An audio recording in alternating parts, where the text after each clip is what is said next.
Bonjour à tous et à toutes, nous sommes le lundi 12 avril et bienvenue dans Radio Éduc. Aujourd'hui, nous avons le plaisir de vous délivrer une chronique un petit peu spéciale dans laquelle nous présenterons une brève comparaison du niveau de maîtrise de la langue maternelle en France. La langue maternelle désigne la première langue que l'enfant va entendre avant même de savoir parler.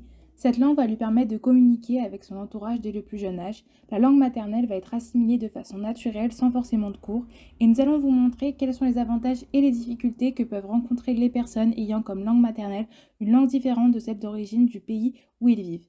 Une bonne maîtrise de la langue maternelle est essentielle pour l'apprentissage d'une seconde langue. Après l'âge de 12 ans, tout apprentissage linguistique est considéré comme une seconde langue. Au programme donc aujourd'hui, quels sont les avantages pour un enfant de parler plusieurs langues? Nous verrons ensuite s'il est facile de se faire une place dans la société française lorsque notre langue maternelle n'est pas le français. Enfin, nous verrons qu'il existe différents niveaux pour savoir quel est notre niveau dans une langue.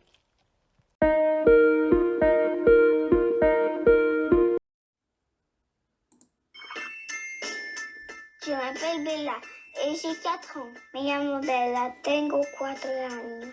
My name is Bella and I'm 4 years old. Cette petite fille russe possède un talent hors du commun. Je sais parler russe, anglais, français, espagnol, allemand, italien, arabe et chinois. Oui, vous avez bien compté, à seulement 4 ans, Bella parle couramment 8 langues. Comment une telle performance est-elle possible ? Vous allez voir qu'au-delà de la prouesse, le multilinguisme peut avoir des conséquences positives insoupçonnées sur la vie de nos enfants. Nous avons pu constater qu'il y avait différents avantages de parler plusieurs langues. Ils sont nombreux. Le fait de parler plusieurs langues va permettre aux enfants d'être plus créatifs. Cela va aussi créer pour les enfants un sentiment d'appartenance fort à une ou plusieurs cultures. Nous avons pu voir que le fait que les parents continuent de parler leur langue maternelle va permettre de ne pas tuer certaines langues qui peuvent disparaître. Selon des enquêtes, un enfant qui est baigné dès le plus jeune âge dans différentes langues va avoir tendance lors de travaux scolaires où il est demandé de développer une idée et d'être inventif, et bien cet enfant aura plus de facilité qu'un autre. Un autre avantage de parler deux langues dès le plus jeune âge est le fait qu'ils ont une soif de découvrir de nouvelles cultures, car ils ont une expérience culturelle forte, car ils ont pris l'habitude d'alterner les langues, on appelle ça le code switcher. De plus, on peut constater qu'un enfant qui parle différentes langues va avoir la capacité d'être plus concentré sur du long terme, puisqu'ils ont plus de vocabulaire que les autres, et donc ils doivent faire attention à utiliser les bons termes. Nous avons pu voir beaucoup d'avantages sur le plan du développement de l'enfant, mais il existe aussi des avantages sur le plan social.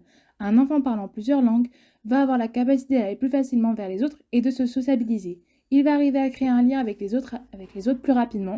Il va quelquefois arriver plus rapidement à résoudre des problèmes sociaux. Le fait de parler au moins deux langues ne peut qu'être bénéfique pour l'avenir de l'enfant, car à l'heure d'aujourd'hui et dans le monde du travail, les employeurs vont chercher des personnes ayant des capacités linguistiques fortes. Cela va fortement apporter un poids bonus lors des recherches d'emploi. Cependant, malgré tous ces avantages évoqués un peu plus tôt, il y a de nombreuses réticences qui sont évoquées par de nombreuses personnes, par des parents ou des professionnels de l'éducation. Beaucoup de personnes pensaient que si un enfant allait parler deux langues dès le plus jeune âge, ça allait faire une surcharge cognitive et que les enfants allaient maîtriser aucune des deux langues. Et c'est à moitié vrai, car on peut le constater qu'un enfant qui parle deux langues dès son apprentissage va avoir du mal et va mélanger les deux langues jusqu'à l'âge de 4 ans. Mais après, cela est censé se remettre en ordre. Beaucoup pensaient qu'il serait plus difficile de s'intégrer dans la société, mais nous avons vu un peu plus tôt que c'était l'inverse. Ces préjugés proviennent des sociétés occidentales du 19e siècle, qui disaient qu'une personne parlant plusieurs langues allait être mise de côté et n'allait pas pouvoir comprendre les autres cultures, alors que nous avons pu constater que c'était l'inverse et que les enfants qui parlaient plusieurs langues et qui conservaient leur langue maternelle allaient plus facilement vers les autres et s'intéressaient à différentes cultures. Fort heureusement, ces nombreux stéréotypes ont quasiment disparu face aux nombreuses recherches. Dans de nombreux contextes sociaux, qu'ils soient de l'ordre du travail ou dans le milieu éducatif, la maîtrise d'une autre langue maternelle que le français peut être un facteur d'inclusion ou à contrario un facteur d'exclusion. On sait que pour obtenir la nationalité française, il est nécessaire d'en maîtriser les fondamentaux et d'avoir un niveau écrit et oral égal au niveau B1. Mais comment se faire une place dans la société lorsqu'on arrive avec une langue maternelle qui n'est pas celle du pays ? Lorsqu'ils arrivent en France, les immigrés venus d'Afrique et les immigrés venus pour étudier maîtrisent bien mieux le français que les autres. Cependant, une majorité d'immigrés ne maîtrisent pas parfaitement le français. Pour autant, cette non-maîtrise du français n'impacte pas la possibilité d'accès à un emploi pour la simple et bonne raison que les immigrés ne maîtrisant pas la langue adaptent leurs canaux de recherche d'emploi. Cependant, bien souvent, le fait de ne pas maîtriser la langue du pays a un impact sur l'adéquation des emplois occupés. Les immigrés les plus diplômés ont alors le sentiment d'occuper un emploi bien en dessous de leurs capacités et de leur formation. Ainsi, il paraît évident qu'il est bien difficile de se faire une place dans notre société lorsque notre langue maternelle n'est pas celle du pays, et encore plus lorsqu'on ne maîtrise pas bien celle-ci.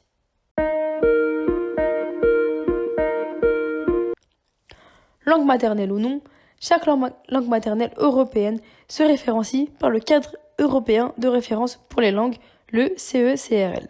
Ce CECRL est un classement permettant d'évaluer le niveau de maîtrise d'une langue étrangère.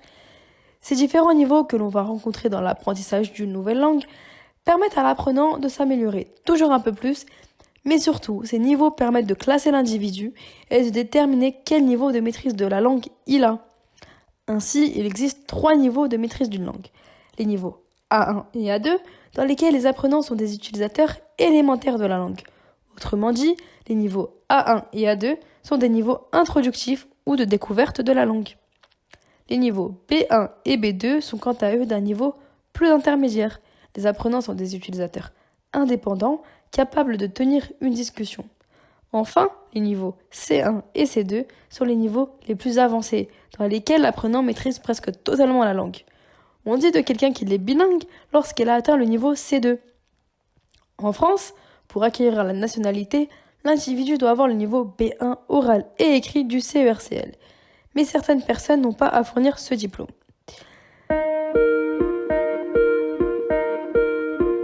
Merci à vous, chers auditeurs, pour votre écoute et on se retrouve la semaine prochaine pour une nouvelle chronique dans laquelle nous parlerons de l'enfer des étudiants face à cette crise de Covid-19.